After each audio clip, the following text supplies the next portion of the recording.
That way we don't have to cut it back all through. I know, back and forth. Yeah.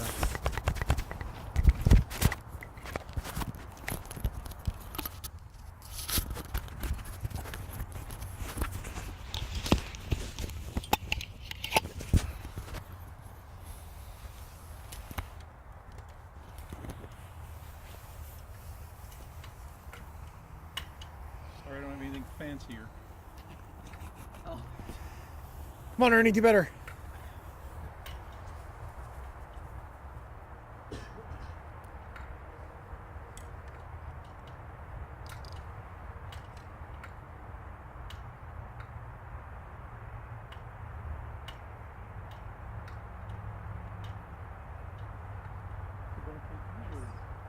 Somebody taller. Can someone taller than Bronte get to do a mic check for us?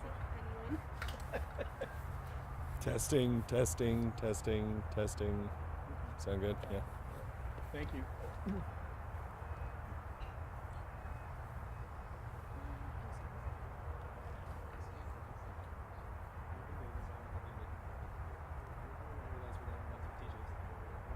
Pardon me? We went by because I think ABC uses it.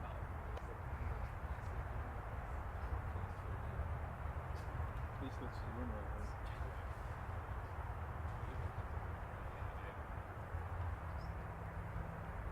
Or you guys have an overheating problem with those. We do. Do we have? There's a lot of problems. Oh, really? Yeah. Does all of the company use those? I believe so. I know Texas.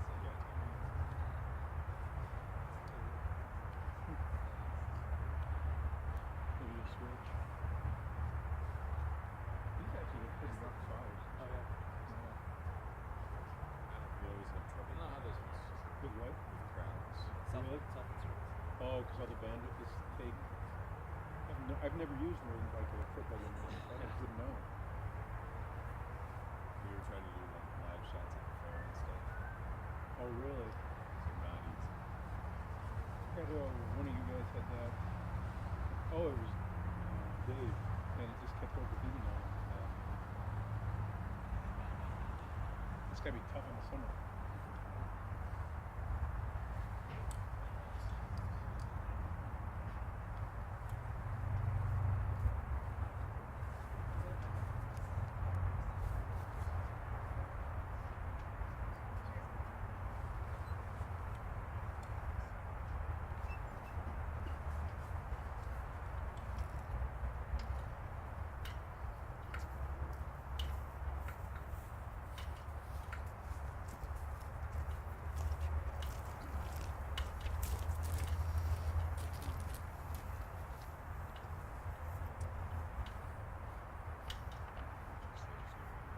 Yeah, we got a couple leads.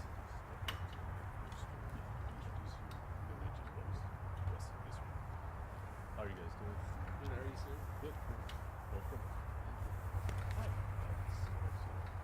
Okay, continue. John Black, nice to meet you. Thank you. You're still working. 38 more days. Seriously? Do you retire? Awesome. Congratulations. Well, thanks. How many years? I think I've been doing it for 38. Congratulations. You're the best. Oh, Oh, other hand? Oh, you're shake. speaking You over. gotta shake. Oh, thanks. Congratulations. Wow, thank you so much. Thank you. Hey, firefighters gotta have heroes too. You're retiring. Yeah. 2 years early, even. Yeah. Thank you so much. Stand. We put everybody right about here. So when Well, in front of the mic. Well, whoever's speaking in front of the mics, yeah, obviously. Yeah. So we're. I think it's close. Is everybody ready? Yeah. Are we all good right now? Okay. Yeah, we'll have you step up. Chief Frank Soto Jr. will be speaking. The fire chief will begin our press conference today. Okay, good.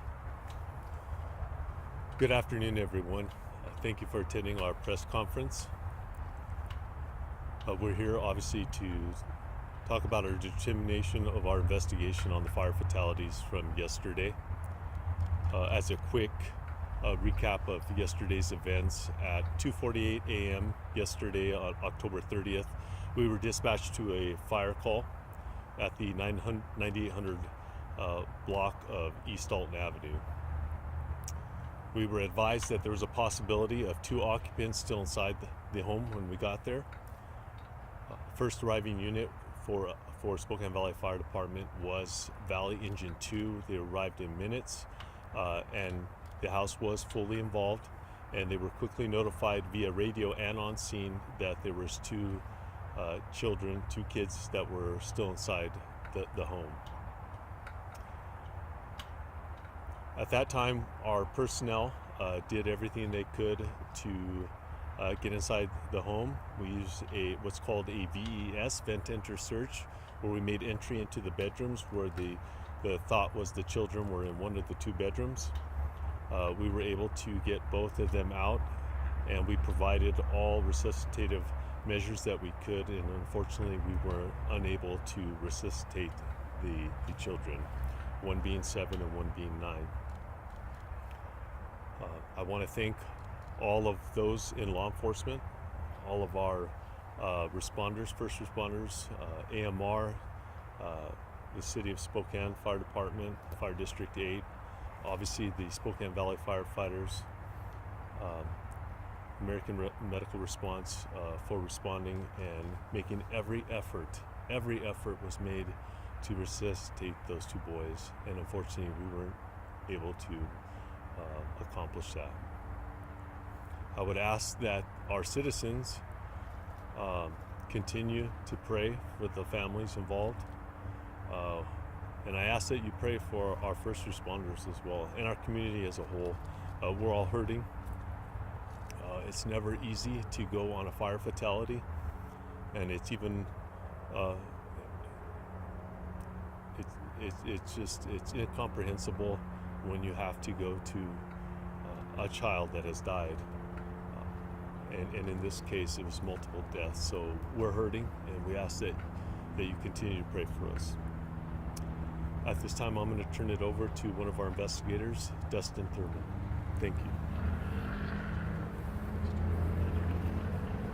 So as Chief Soto said, we did an extensive investigation of the fire yesterday. Myself and an Assistant Fire Marshal, Kip Crow. We spent a lot of time there yesterday and some today, and we've determined the origin of the fire was the exterior near the front porch of the residence.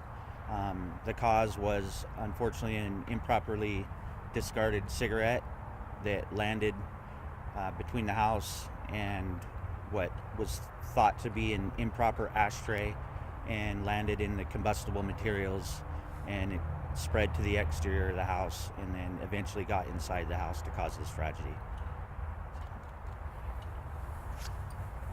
My name's Brett Anderson. I'm your Deputy Fire Marshal here at Spokane Valley Fire. With these tragic events, we try to take a moment in time and do some education and what can people do to help prevent this from happening, help keep tragedies like this from reoccurring. So I've got some points I'd like to make.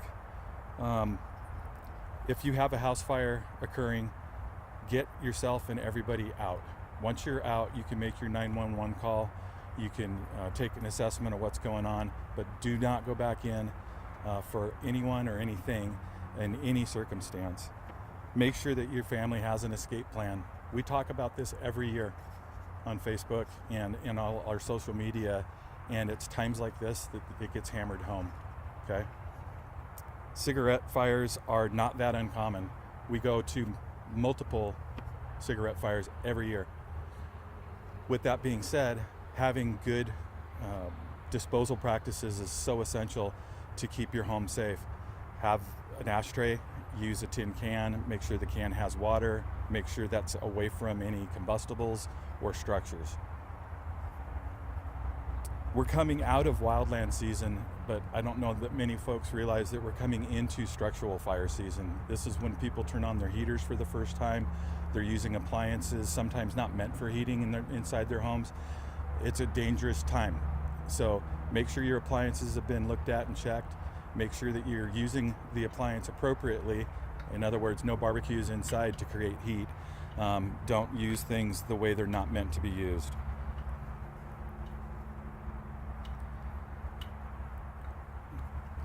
One final note, please make sure your smoke detectors are operating and that you've checked the batteries. We say this again every year, at least a couple of times. It's so important to make sure that that's working so that your family's alerted in case of emergency. Any questions? All right. What's the condition? There was someone injured in the fire besides the two guys, correct? Do you know the status of that person's health? Both people that were injured are minimal damage to them. Are they out of the hospital? As far as I know, yes. When the two children were extracted from the house, were they found on their beds, or did you see them make an attempt to come out, and did you guys pull them out unconscious already? We're not talking about victims tonight. How's your staff doing right now? As Chief Soto alluded to, we're hurting. It's hard to deal with any tragedy, but especially when you're literally hands-on. So we're having our critical incident safety debrief. We're following our best practices protocols for behavioral health and making sure that we're taking care of each other. Are these the first two fatalities for your guys' department this year? We've had, over the last 2 years, 4 fatality fires, or 3 fatality fires involving 4 victims. Including this one? Correct. Over the past 2 years, you said?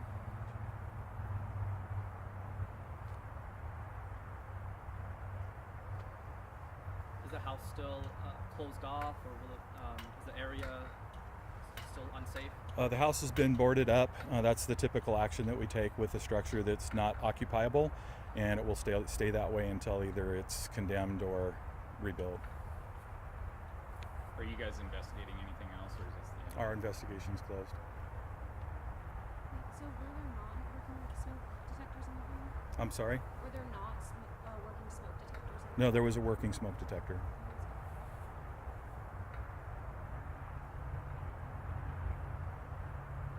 Any other questions? All right. Thank you, guys. Thank you guys very much. Thank you guys. Thank you, Chief. Thank you.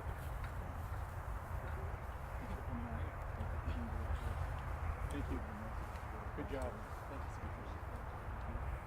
Thanks for being on scene.